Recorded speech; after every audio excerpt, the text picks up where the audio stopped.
अदालगुरियाव इउपिपिएल हानजानि जयनिं हाबाफारि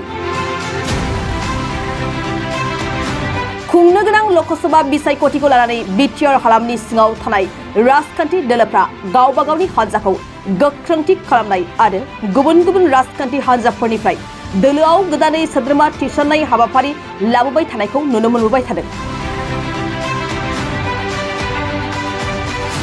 बेबायदिनो दिनै अदालगुरि जिल्ला इउपिपिएल हानजानि बानजायनायाव अदालगुरि सहरनि बिखायाव थानाय मनिटरिं मावख'आव इउपिपिएल हानजायाव गोदानै सोद्रोमा थिसननाय मोनसे हाबाफारि खुंनाय जायो।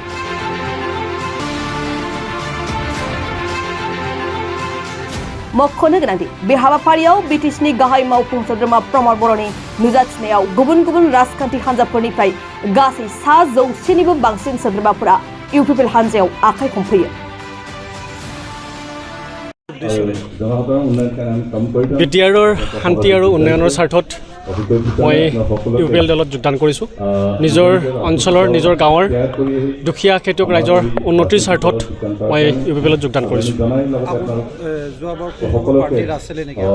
মই আগত বিপিএফ জন্মৰ পৰা মই বিপিএফৰ লগত আছিলোঁ আৰু যিহেতুকে বৰ্তমান বিপিএফৰ চৰকাৰ নাই আৰু কেন্দ্ৰত যেহেতুকে বিজেপি চৰকাৰ আছে, ষ্টেটতো বিজেপি চৰকাৰ আছে আৰু যিহেতুকে ইউপিপিএল দল বা ইউপিপিএল বিটিআৰ চৰকাৰ বিজেপি দলৰ লগত এলায়েন্স আছে, গতিকে মই সেইটো বুজি মই ইউপিপিএল দলত মই জইন কৰিছোঁ। মই শান্তিপুৰ ভিচিডিচি, শান্তিপুৰ প্ৰাইমাৰী আৰু মোৰ লগতে আমজলি ভিচিডিচি আৰু অদলা ভিচিডিচিৰ মোটামুটি 30-35জনমান আহিছে, তেওঁলোকক জইন কৰিছে আজি। মই যেতিয়ালৈকে বিজেপি আৰু ইউপিপিএলৰ এলায়েন্স চলি থাকিব, কেন্দ্ৰত চৰকাৰ থাকিব, ষ্টেটত চৰকাৰ থাকিব, বিটিআৰত চৰকাৰ থাকিব, তেতিয়ালৈকে মই ইউপিপিএল হৈ কাম কৰি থাকিম। কিন্তু অপজিশ্যন পাৰ্টিয়ে আজি মাত মাতি আছে কি ইউপিপিএলে আজি কাম ৰাইজৰ কাৰণে কাম কৰিব পৰা নাই বুলি, কিন্তু আপুনি আজি ইউপিপিএলত যোগদান কৰিলে, উদ্দেশ্যটো কি আপোনাৰ? নাই, কামটো আমি যিটো দেখিছোঁ যথেষ্ট বৰঙাবাৰী গাঁৱত, মই বিশেষকৈ শান্তিপুৰ ভিচিডিচিৰ কথা কৈছোঁ। শান্তিপুৰ ভিচিডিচিত প্ৰতি ঘৰ মানুহে, দুখীয়া মানুহে চৰকাৰী আৱাস যোজনা পোৱা নাছিলে, কিন্তু এতিয়া মই দেখিছোঁ মোৰ গাঁওখনতেই প্ৰতি ঘৰ মানুহে চৰকাৰী ঘৰ পাইছে। হয়তো 2-4টা বাকী আছে, সেইটো পৰ্যায়ক্ৰমে হৈ যাব। ৰাস্তা ঘাট সকলোবিলাক হৈছে, অৰুণোদয় আঁচনি পাইছে, বিভিন্ন ধৰণৰ আঁচনি পাইছে, নতুন ৰেচন কাৰ্ড পাইছে। গতিকে ৰাইজ সন্তুষ্ট, ইউপিপিএল চৰকাৰৰ ক্ষেত্ৰত সন্তুষ্টৰ কাৰণে ৰাইজে যিহেতুকে মতামত দিছে, ৰাইজে মতামত দিয়াৰ কাৰণে আমি আগবাঢ়িবৰ কাৰণে বাধ্য হৈছোঁ। আমি ইউপিপিএলক ভোট দিম, আমি ইউপিপিএলত থাকিম। ধন্যবাদ। दिनै बिटिआरनि चिफ मानव गेदेर प्रमद बर' बिथांनि नुजाथिनायाव नैबे अदालगुरिनि मनिटरिंआवहाय भैराकुन्द आरो हरिसिंगा समष्टिनिफ्राय प्राय 200सो बिपिएफ आरो गुबुन हान्जानि मावथिफोरा जोंनि हान्जायाव जइन जाफैदों आरो बिनि गाहाय थांखियानो जाहैबाय नोंथांमोना बयबो मिथिगौ बिटिआर सुक्तिनि उनावहाय प्रमद बर' बिथांनि दैदेननायाव दिनै बिटिआरनि जि दफाफोर इमप्लिमेन्टेसन बियो बहुत स्पिडाव जाबाय थादों, प्राय 70% इमप्लिमेन्ट जाबाय आरो नैबे एमपि इलेक्सननि सिगांनो जि एरिया एक्सटेन्सनजों लोगोसे समष्टि दाफुंनाय बेबो जागोन आरो फैबाय थानाय समावहाय बिजेपि आरो इउपिपिएल एलाइन बे सरकारानो जिहेतु जोङो मोनसे साब रिजनेल पलिटिकेल पार्टि हिसाबै बे ओनसोलखौ जोङो बेंगोन, बे ओनसोलखौ जोङो पार्टि हिसाबै सामलायनो हागोन, सरकाराव जोङो फैनो हागोन। दा बेखौ नोजोर होनानै गोबां रायजो राजाफ्रा दिनै लोब लोब फैबाय थादों आरो नोंथांमोना मिडियायाव नुदों दिनै हाग्रामा बिपिएफ हान्जानि गोख्रों सासे मावथि सागानगिरि चन्दन ब्रह्म बिथाङा जोंनि हान्जायाव फैगोन, बेखौ नोंथांमोना निस्सय मिडियायाव बिबुंथि लाखिनायखौ नुदों। बेबायदिनो फैबाय थानाय समफोरावहाय गोबां बिपिएफनि गाहाय दैदेनगिरिफोरा फैगोन। दाख्लै बावैसो सालबारिनि बिजाथि जय मोसाहारि बिथाङाबो जइन जाबाय आरो बेबायदिनो गोबांथार निस्सय बिपिएफ हान्जानिफ्राय जोंनियाव जइन जागोन, जों बेखौ मिथिनो मोन्दों। आरो नैबे एमपि इलेक्सननि उनावनो गोबां बिपिएफनि मावथिफोरा जोंनि हान्जायाव जइन जागोन। दिनै बिएसुनि दैदेनगिरि बा बेबायदिनो इउथ बिपिएफनि दैदेनगिरि बिथांमोनाबो जइन जागोन। दिनै रायजो राजाफोरा निस्सय नुदों दिनै प्रमद बर' बिथांनि दैदेननायाव बिटिआरनि थाखाय बिटिआरनि जि सुक्ति बे सुक्तिनि गोबां दफाफोरखौ मावफुंबाय आरो दिनै रायजो राजाखौ दिनै जौगाखांहोनो थाखाय गोबांथार हाबाफारि आखायाव लादों। नोंथांमोना मिथिगौ गासै 35तासो फ्लेगशिप स्किम दङ।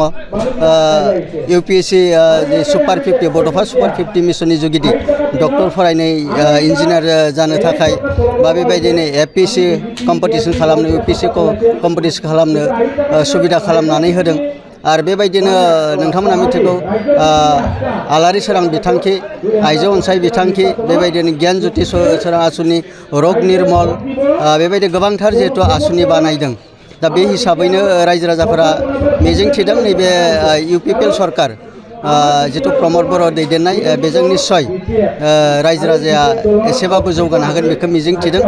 आरो जों दिनै जिहेतु गोबां मोनसे जुजिनायनि गेजेरजों आन्दलन खालामनायनि गेजेरजों दिनै बिटिआर सुक्ति खालामदों आरो बे बिटिआर सुक्तिनि दफाफोरखौ मावफुंनांगौ आरो बे दफाफोरखौ मावफुंनायाव रायजो राजानि मददबो नांगोन आरो जोंनि जि समाजनि गासै दल संगठन माहारियारि आफाद बिथांमोननि मदद नांगोन आरो बेबायदिनो मदद होबोदों। दिनै बे बिथिङाव नोजोर होनानै फैबाय थानाय समफोरावहाय जिहेतु बिटिआर सुक्ति खालामनानै बिटिआर सुक्ति दफाफोरखौ मावफुंनांगोन आरो बेजों रायजो राजाफ्रा लाब जागोन। बेखायनो बिटिआर सुक्तिखौ दिनै मावफुंबाय थानाय सागानगिरि जिहेतु इउपिपिएल हान्जायाव दङ दिनै इउजि ब्रह्मआनो होन रोनगोरा नार्जारियानो होन लरेन्स इस्लारियानो होन प्रमद बर' बिथाङानो होन गासै बिथांमोना जिहेतु गोबाव सम सोमावसारनानै दिनै बिटिसि सुक्तिनि उनाव बिटिआर सुक्ति खालामदों। दा बिथांमोना मावफुंनो गोनां दायथ' थाहैबाय आरो बेखौ मावफुंनोबा जोङो बिथांमोनखौ जों गोहोआव लाबोनांगोन। बेखायनो दिनै रायजो राजाफ्रा सानदों बिथांमोनखौनो गोहोआव लाबोनानै बे दफाफोरखौ मावफुंनानै लागोन आरो बे ओनसोलनि बर'फोरजों लोगोसे गुबुन गुबुन हारि माहारि बिथांमोननि जि आसा बेखौ जों सुफुंनो हागोन बेखौ मिजिंथिदों। दा दसे जोङो दिनै दरं उदालगुरि गासै बेवहाय 11टा एलएसि दङ आरो बेयाव गासै 15टा जोंहा एमसिएलए दङ। दा बेयावहाय जोङो दिनै गोबां गोख्रों जोङो दिलीप सयकिया बिथाङा दरं उदालगुरि 4 नं लकसभा जि समस्ति बेवहाय 100% बिथाङा देरहागोन आरो फैबाय थानाय जि रिजाल्ट बे रिजाल्टआव नुगोन थांनाय समफोरनिख्रुइ बांसिन पार्सेन्ट लानानै बिथाङा देरहागोन। आरो बेवहाय जोङो आथिखालाव ओरैबायदि खामानि मावबाय थादों बिजेपि इउपिपिएल होननाय दायो फाराग गैया। जों ज' जानानै बुक कमिटिनिफ्राय लानानै प्राइमारि कमिटिनिफ्राय लानानै जिल्ला कमिटि बिभिन्न जिखिनि सेल दङ दा जों खौसेयै जोङो इलेक्सन स्टेरिं कमिटि दानानै ब्लक लेभेलाव दानानै आरो प्राइमारि लेभेल जों प्रग्राम खालामनानै ज' गिदिंगासिनो दङ आरो बेवहाय खुनु मोनसे गुबुन कंग्रेसआनो होन बिपिएफआनो रावबो बेयाव फेर फाथिनो हाया। अपोजिसननि दुर्गा दास बर'आ मालाबाबो फेक्टर जानो हाया। मानोना दिनै नोंथांमोना मिथिगौ रबिराम नार्जारि दुर्गा दास बर' सरन बिथांमोना सिटआव एलाइन दंखायो। दा बिथांमोना दिनै चिफ मिनिस्टारनिफ्राय स्टेट गभर्नमेन्टनिफ्राय सेन्ट्रेल गभर्नमेन्टनिफ्राय बिथांमोना दिनै स्किम लानानै बिथांमोना सालायबाय थादों। बेखायनो बिथांमोना जे दिनै रायजो राजाखौ जाम्बा खालामदों नोंथांमोना बयबो मिथिगौ। बिथांमोना फारसेथिं स्टेटआवहाय बा बिजेपिजों एलाइन दङ आरो दिनै जों नैबेयावहाय पिटिआर रिजनावहाय बिथांमोना एलाइन गैया जाम्बा खालामदों। दिनै स्किम थिकिम लानानै खामानि मावबाय थादों। बेखायनो चिफ मिनिस्टार बिथांमोनखौ गोरना सरसोमनानैबाबो भटखौ होहोखागोन। नाथाय रायजो राजाया बेखौ मोनथिया। दा बेखायनो आं रायजो राजाफोरखौ खावलायदों नैबे बिटिआर ओनसोलनि गासै हारि माहारि रायजो राजा एबार जिहेतु जोङो नोंथांमोना मिथिगौ जे बिटिसि सुक्तियानो होन बिटिआर सुक्तियानो होन दिनै बिजेपियानो बेखौ मदद खालामनानै मावफुंनानै होदों। बेखायनो बिथांमोना जोंनि सुक्तिखौ इमप्लिमेन्ट खालामनायनि गुधुर दायित्व बिथांमोननियावबो दङ बे ओनसोलाव सान्थि लाबोनायनि आरो बेखायनो जोंबो दिनै लामा नायदों बिथांमोना दिनै सुक्ति खालामनानै बेखौ मोजां भाबै मावफुंनानै होगोन आरो जों बेखायनो जोङो मिजिंथिदों बिथांमोना सुक्तिखौ दिनै 70% मावफुंनानै होबायबा बाखि 30%खौ बिथांमोना मावनो हागोन।